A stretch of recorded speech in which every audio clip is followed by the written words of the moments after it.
Il y a quelques temps, j'ai été diagnostiquée d'une résistance à l'insuline due à mon SOPK. Ce qui veut dire que là où une personne normale n'a pas de problème avec un pic de glucose dans le sang, par exemple après un repas, moi j'en ai un. Et je suis très loin d'être la seule dans ce cas-là, puisqu'en France on est plusieurs millions à avoir ce problème, puisque les personnes qui sont touchées par ce problème sont celles qui ont par exemple un prédiabète, un diabète, que ce soit de type 1 ou de type 2, comme moi une résistance à l'insuline, qui peut être due à une maladie chronique comme mon SOPK, ou même des personnes qui ressentent très régulièrement une grosse fatigue après un repas, ce qui peut être dû au fait que votre corps a du mal à gérer le glucose dans votre sang. Et en réalité, c'est même un sujet qui concerne absolument tout le monde, puisque les informations que je vais vous donner dans cette vidéo, qui sont sourcées scientifiquement, sont des informations finalement de nutrition assez globales, qui concernent absolument tout le monde, ou en tous les cas toutes les personnes qui cherchent à se nourrir de façon équilibrée. Donc si le sujet t'intéresse, c'est parti!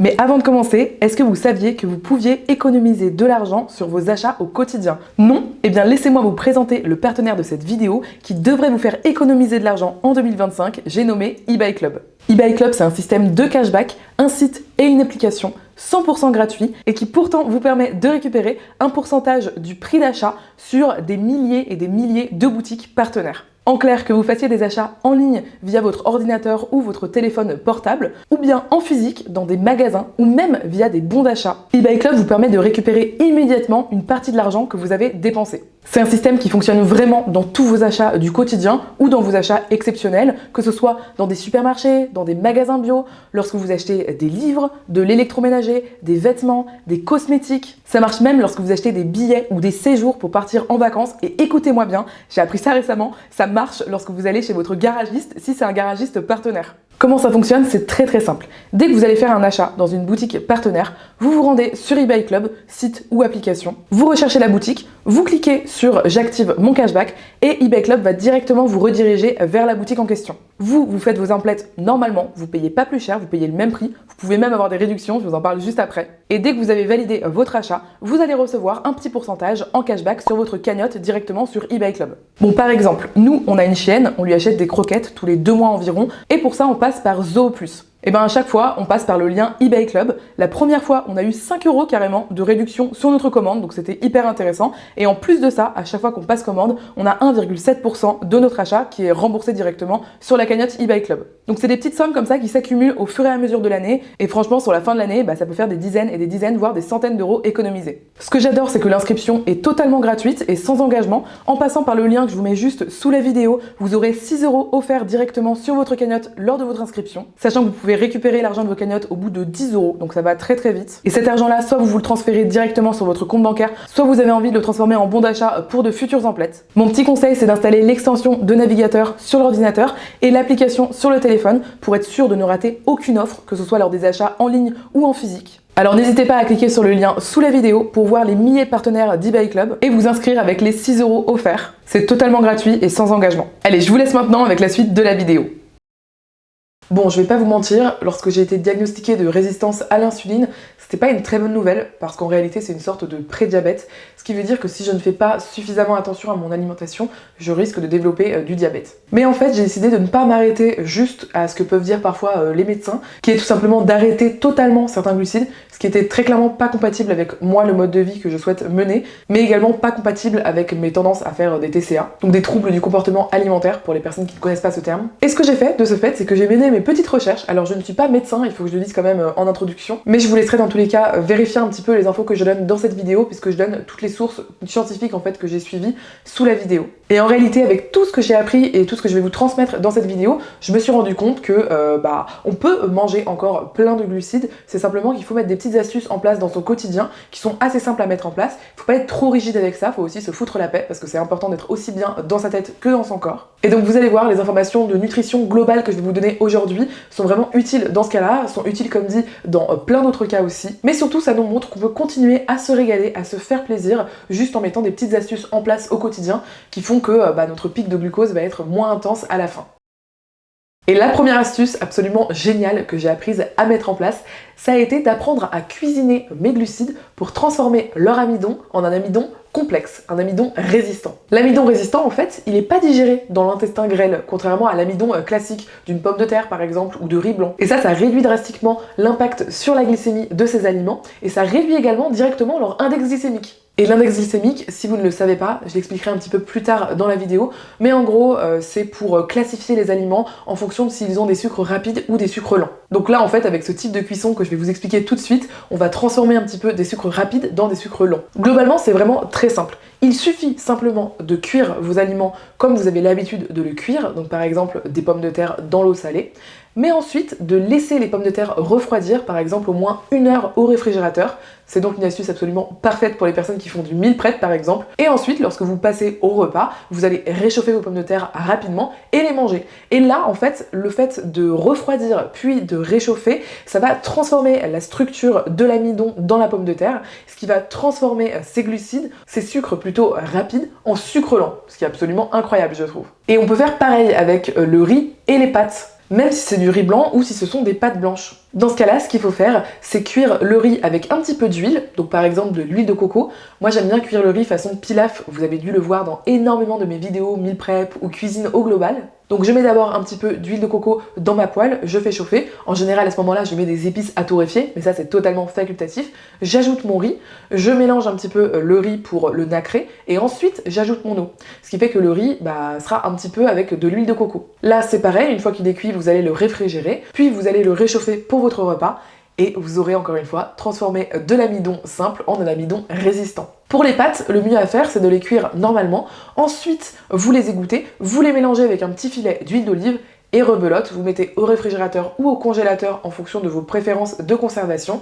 Et lorsque vous les mangez, vous les réchauffez rapidement et vous les mangez. Ça pour moi, c'est vraiment une astuce incroyable lorsque, comme moi, on doit faire un petit peu attention à sa glycémie. Parce que là où des docteurs vont vous dire, vous ne mangerez plus jamais de pâtes blanches et de riz blanc, vous pouvez dire, si, je peux en manger, mais la science me dit comment les cuisiner.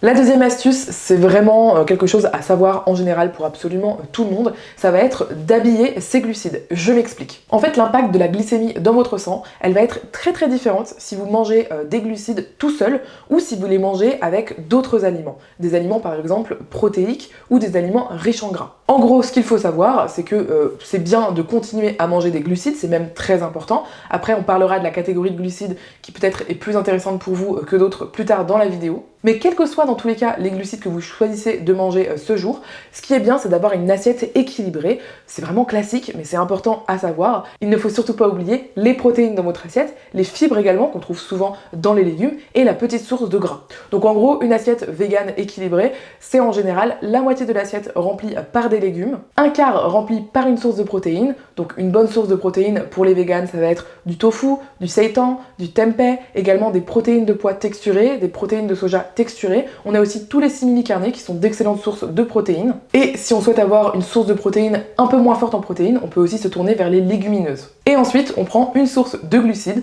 Donc là, comme dit, ça peut être du riz, du pain, des pâtes. Mais moi, j'aime bien mettre dans ma source de glucides justement des légumineuses parce que c'est une source de glucides qui est absolument géniale puisqu'elle est riche en protéines et en plus de ça, elle est riche en fibres. Donc elle a un index glycémique qui est vraiment bas. Et en réalité, si vous mangez vos glucides comme ça dans une assiette équilibrée, vous n'avez pas trop à vous en soucier puisque ça n'aura pas le même impact sur votre glycémie que si vous mangez les glucides tout seul. D'ailleurs, la troisième astuce est vraiment dans la continuité de cette deuxième. C'est aussi une astuce toute simple, mais qu'il suffit de connaître pour l'appliquer. Ça va être de manger vos glucides en dernier dans votre assiette. Donc imaginons qu'on a une assiette avec une poêlée de légumes verts, avec des pommes de terre et avec du seitan par exemple. Eh bien, il est conseillé de manger les pommes de terre en dernier dans l'ordre de consommation de votre assiette. Et là, on a pu observer lors des études qui ont été faites que le pic sur la glycémie est beaucoup moins fort lorsqu'on mange comme ça, plutôt que de manger par exemple en premier les pommes de terre. Et je sais pas vous, mais moi avant j'avais pas trop conscientisé l'ordre dans lequel je mangeais mes aliments. Et c'est vraiment un petit effort très facile pour moi à faire au quotidien, donc je le fais très volontiers. Ce qui est fou, c'est que sur les études qui ont été faites, les personnes qui avaient mangé les glucides en dernier sur leur repas, par rapport aux personnes auxquelles on avait dit de manger les glucides en premier sur leur repas, ont eu un pic glycémique de 29% moins élevé. Juste avec cette petite astuce d'ordre de consommation dans l'assiette, 30 minutes après la fin du repas. C'est pareil, toujours dans cette astuce, si vous souhaitez manger un dessert, ce qui est très clairement mon cas, et d'ailleurs je tiens à dire maintenant que toutes les astuces que je vous donne ici, c'est pas pour les appliquer toutes à la lettre tout le temps, parce que là ça devient vraiment mauvais pour votre santé mentale, pour des risques de développer des troubles du comportement alimentaire. Il est important de garder de la souplesse dans son alimentation. Donc vraiment prenez les astuces comme je vous les donne, c'est-à-dire c'est bien de les connaître. Quand vous pouvez les appliquer, vous les appliquez. Si vous ne pouvez pas les appliquer, surtout n'en faites pas un drame. Et si vous sentez que ça commence un petit peu à trop vous travailler, n'hésitez pas à aller voir un psychologue pour lui en parler. Moi j'ai été diagnostiquée, pour autant je continue à manger des sucreries, je continue à manger des choses qui ne sont pas forcément toutes complètes, des choses qui sont raffinées, et parce que pour moi en fait, avec ma psychologie, avec mon corps, ça correspond un petit peu à ce qui correspond à un bon équilibre et quelque chose de sain. Mais tout ça pour dire que si vous mangez un dessert, ce qui encore une fois est mon cas presque tout le temps, et bien effectivement c'est beaucoup plus intéressant de le manger à la fin du repas, vraiment comme un dessert, donc après votre assiette, plutôt que par exemple que de vous dire oh je vais plutôt manger mon dessert au goûter, parce que là au goûter, vous ne serez pas en fait dans un repas complet, vous allez manger directement vos glucides un petit peu tout seul, et du coup sur votre glycémie, l'impact va tout de suite se faire ressentir. La quatrième astuce, on en a beaucoup entendu parler récemment, ça concerne l'impact très positif du vinaigre, et notamment du vinaigre de cidre, sur les pics de glycémie. Alors si vous en avez entendu parler, il y a notamment une femme qui parle beaucoup de ça et qui moi me dérange beaucoup parce que je trouve qu'elle trigger énormément les TCA, mais je ne vais pas la citer, si vous savez de qui je parle, vous savez de qui je parle. Et cette femme conseille de boire en fait un verre avec un petit peu de vinaigre de cidre en début de repas. Je vous déconseille très fortement de faire ça pour une raison très simple, c'est que si vous consommez du vinaigre de cidre dans de l'eau comme ça, un petit peu pure, même si c'est très dilué, ça peut abîmer de façon très durable votre système digestif, notamment votre œsophage, donc vraiment ne faites pas ça. En revanche, ce que moi je vous conseille de faire, c'est d'intégrer ce vinaigre de cidre dans une vinaigrette. Et là c'est beaucoup mieux, c'est tapissé en fait pour votre œsophage et pour votre estomac, et ça va beaucoup mieux se passer. Donc en gros, l'astuce toute simple, c'est d'intégrer une petite salade dans tous ces repas, ou en tous les cas, dès qu'on en a envie. Et dans la salade, vous faites votre vinaigrette vous-même. Vous mettez par exemple une huile riche en oméga 3, donc ça peut être de l'huile de colza, de l'huile de lin, de l'huile de noix, ou bien de l'huile d'olive, qui a un bon équilibre aussi oméga 6, oméga 3. Vous ajoutez une cuillerée à café ou 2 cuillerées à café de vinaigre de cidre. Après, vous pouvez mettre un petit peu de sauce soja, un petit peu de moutarde. Vous mélangez le tout, et vous faites une petite salade et vous mangez ça en entrée, vraiment, comme faisaient un petit peu les anciens, la salade de l'entrée. Et ça, vraiment, le fait de consommer un petit peu de vinaigre de cidre en début de repas, ça va vraiment baisser votre glycémie et votre risque de pic de glycémie à la fin du repas. Donc c'est vraiment hyper positif. Encore une fois, une petite astuce à connaître. La prochaine astuce, on en parle très peu. Moi, je l'ai très peu vue, je l'ai vraiment découverte lors de mes recherches un petit peu approfondies sur le sujet. Ça va être déjà de ne pas être carencé en zinc ou de se supplémenter en zinc si nécessaire avec l'avis d'un médecin. En fait, on le sait très peu, mais le zinc joue un rôle dans le métabolisme du glucose et dans la fonction de l'insuline. C'est donc parfait si, comme moi, vous faites de l'insulinorésistance. Une carence en zinc, donc, on s'en rend pas toujours compte, on ne sait pas forcément qu'on est carencé en zinc, et pourtant, ça a un impact direct sur notre glycémie. Moi, ce que je fais personnellement, comme je suis végane, c'est que tous les ans, je vais voir ma doctoresse traitante, je lui demande tout simplement de faire un bilan sanguin et on vérifie le zinc pour voir si je suis bien au niveau du zinc. Ça ne m'est jamais arrivé d'être carencée en zinc parce qu'il me semble qu'il y a beaucoup de zinc, notamment dans les légumineuses et dans les oléagineux, et comme j'en mange beaucoup en tant que végane, j'ai pas trop de problèmes. Mais en tous les cas, je trouve que c'est vraiment bon à savoir qu'une carence en zinc, on peut ne pas forcément savoir qu'on en a, et pourtant ça a un réel impact sur notre glycémie. L'étude sur laquelle je me suis basée, elle a été faite en 2019. Elle inclut quand même 32 essais cliniques avec un contrôle contre placebo sur 1700 participants dans 14 pays différents. Et cette méta-analyse de 2019, elle a conclu que la supplémentation en zinc améliore le contrôle du taux de glucose dans le sang, ce qui est parfait pour la prévention du diabète. La prochaine astuce, je la trouve absolument géniale, ça va être d'intégrer plus de mouvements dans notre quotidien et notamment après nos repas. En fait, comme dit, les pics de glucose dans le sang, ils peuvent être tout à fait normaux si vous n'avez pas de problème spécifique de santé. Mais dans mon cas par exemple, ou dans les cas des personnes que j'ai citées en début de vidéo, c'est problématique puisque votre corps, au lieu d'écouter en fait l'insuline, qui va tout simplement dispatcher en fait le glucose, donc l'énergie, à la fois dans votre sang, et éventuellement si vous ne l'utilisez pas en faisant une activité, en faisant des choses, il va le mettre éventuellement à stocker dans les graisses, bah en fait chez les personnes comme moi, ça va pas trop dans mon sang, ça va directement dans ma graisse. Donc ça fait que forcément on prend du poids et à terme, comme dit, ça peut causer des problèmes de santé, pas forcément la prise de poids en tant que telle, mais comme dit, le diabète ou d'autres problèmes de santé. Et donc après un repas, là où le glucose va commencer à monter dans le sang, ce qui est super, c'est de faire une petite activité pendant 10 à 20 minutes, quelque chose de très chill, mais où vous n'allez pas rester assis dans votre canapé ou assis sur votre chaise, ou que vous allez retourner directement par exemple à votre poste de travail. L'objectif c'est plutôt d'intégrer par exemple une marche de 10 minutes. Donc vous n'êtes pas obligé de le faire tout de suite après le repas, vous pouvez attendre une demi-heure par exemple, vous pouvez aussi le faire tout de suite après le repas, ça dépend ce que vous préférez dans votre organisation du quotidien. Donc nous ce qu'on fait régulièrement c'est que après manger par exemple le midi, on prend la chaîne et on va faire un tour de pâté de maison, c'est parfaitement suffisant. Et ce que j'ai vu aussi dans les études que j'ai regardées, c'est qu'ils parlaient surtout du repas du soir et disaient faites attention au repas du soir parce que c'est vrai que le soir en général, surtout en hiver comme maintenant, on va manger et nous par exemple avec mon compagnon, on se met dans le canapé et on regarde une vidéo par exemple sur YouTube où on lit, où on discute, mais c'est vrai qu'on intègre peu d'activités à ce moment-là, parce que tout simplement il fait froid dehors, il fait nuit, ça donne pas trop envie de sortir. Donc dans ce cas, ce qui est bien de faire, c'est nous on aime bien jouer avec notre chienne, donc on sort des petits jouets, des petites balles, etc. Et là on va s'activer un petit peu avec elle pendant 10 minutes. On pourrait aussi mettre de la musique et danser ensemble. Comme dit, vous avez vraiment pas besoin de faire quelque chose d'extraordinaire. Même faire la vaisselle en étant debout, c'est déjà suffisant. Tout ce qu'il faut, c'est ne pas juste être assis et inactive, mais ne serait-ce que si vous vous activez pour ranger la table, faire un petit peu de vaisselle comme dit, c'est déjà largement suffisant pendant 10, 15 ou 20 minutes. La prochaine astuce, et celle-là elle est bien connue, mais assez mal comprise je trouve, ça va être de connaître un petit peu l'index glycémique des aliments et de le prendre en compte dans le choix des glucides que vous intégrez au quotidien dans votre alimentation. Donc l'index glycémique, qu'est-ce que c'est? Beaucoup de gens le connaissent mais le comprennent mal. C'est tout simplement quelque chose qui a été mis en place dans la nutrition pour remplacer l'idée des glucides rapides et des glucides lents. En gros, même quand on était à l'école, on a un petit peu des petites bases de nutrition classiques.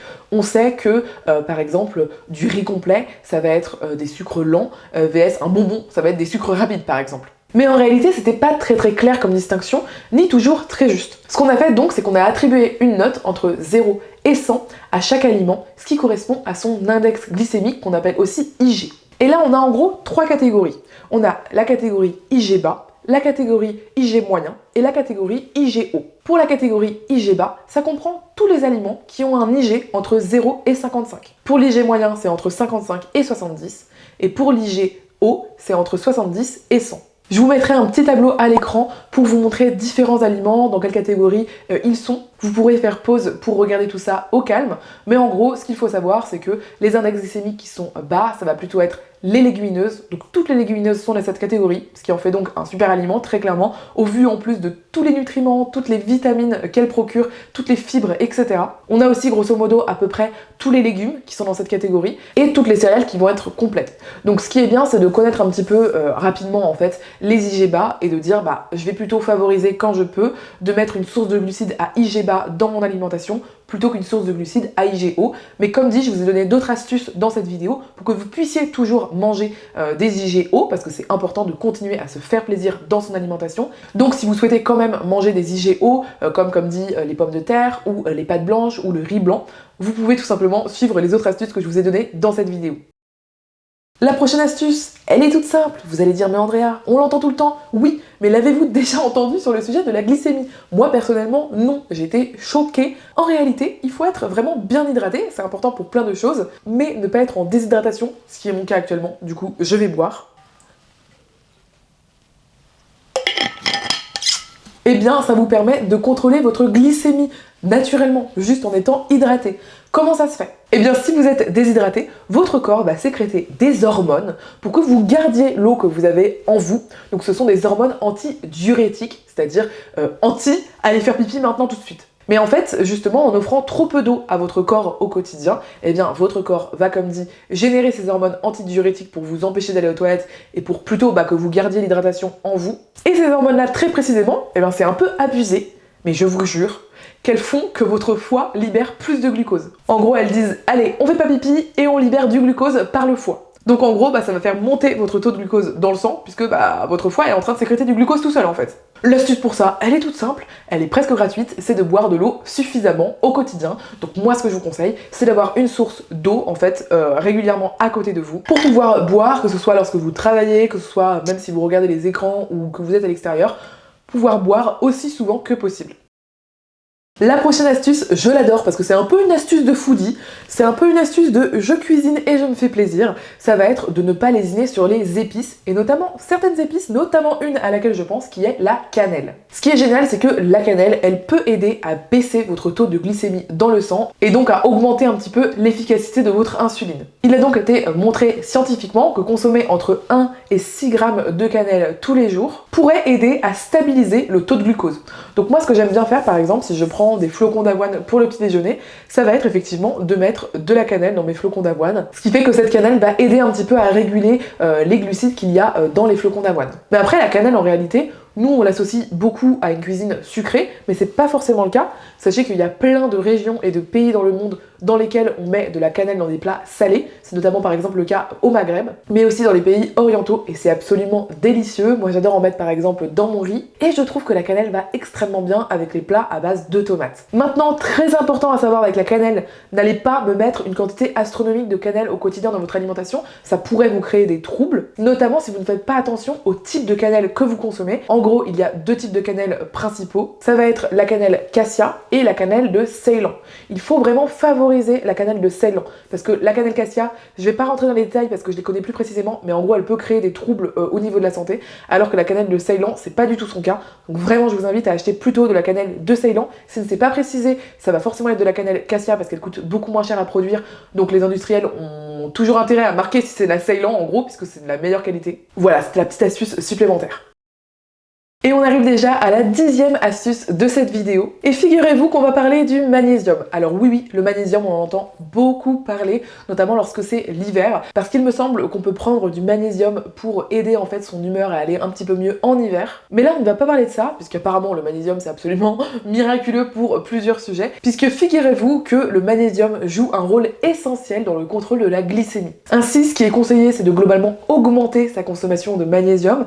Comme dit, je vous conseillerais pas forcément de prendre des compléments alimentaires. De toute façon, n'écoutez pas en fait les influenceuses qui vous disent de prendre absolument un complément alimentaire. Vous pouvez peut-être en avoir besoin, ça peut être hyper positif pour vous, oui, mais consultez toujours l'avis d'un médecin avant de prendre des compléments alimentaires, c'est important. En revanche, ce que vous pouvez faire, c'est augmenter votre apport en magnésium via votre alimentation. Et notamment, il faut savoir qu'il y a beaucoup de magnésium dans les épinards, dans les amandes et dans les graines de courge par exemple. Donc encore une fois, très important globalement de manger ces aliments-là, mais de façon générale de manger très varié, ça c'est hyper important aussi pour la santé intestinale.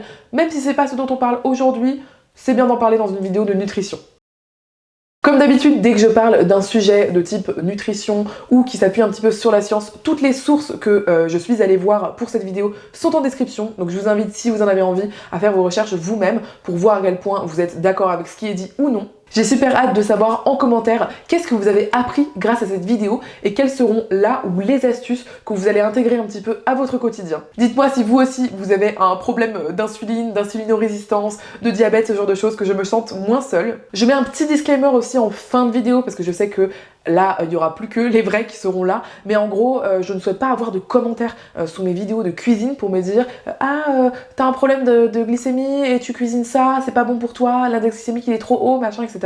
Pour moi, c'est important de continuer à proposer des recettes véganes pour tout le monde. Tout le monde n'a pas forcément besoin de contrôler sa glycémie. Et voilà, je remercierai les personnes jugeantes d'internet de ne pas m'envoyer ce genre de message parce que moi, ça me trigger beaucoup au niveau de mes potentiels troubles du comportement alimentaire. Donc merci de me laisser tranquille avec ça. Pour moi, c'est important d'en parler, d'envoyer les bonnes infos, mais pas forcément de me faire surveiller et fliquer sur ce que je propose sur les réseaux sociaux. En plus, c'est pas parce que je propose une recette que c'est moi qui la mange. Donc voilà, faut se calmer un peu là-dessus, s'il vous plaît. Comme d'habitude, j'ai super hâte de lire vos commentaires sous la vidéo, de savoir si elle vous a intéressé, de savoir si vous connaissez d'autres astuces pour éviter comme ça ces pics de glycémie qui peuvent être problématiques pour certaines personnes. N'oubliez pas de cliquer sur le lien sous la vidéo pour gagner 6 € sur votre cagnotte eBay Club. C'est vraiment un bon plan, je trouve. Je vous mets dans le petit i une autre vidéo nutrition que j'avais faite cet été et qui vous avait beaucoup plu sur les aliments, vraiment les super aliments du quotidien qu'il faut intégrer à son alimentation le plus souvent possible parce que vraiment ils sont absolument géniaux pour notre santé. Je vous dis à tout de suite sur une autre vidéo de la chaîne et d'ici là je vous fais des gros bisous. Salut!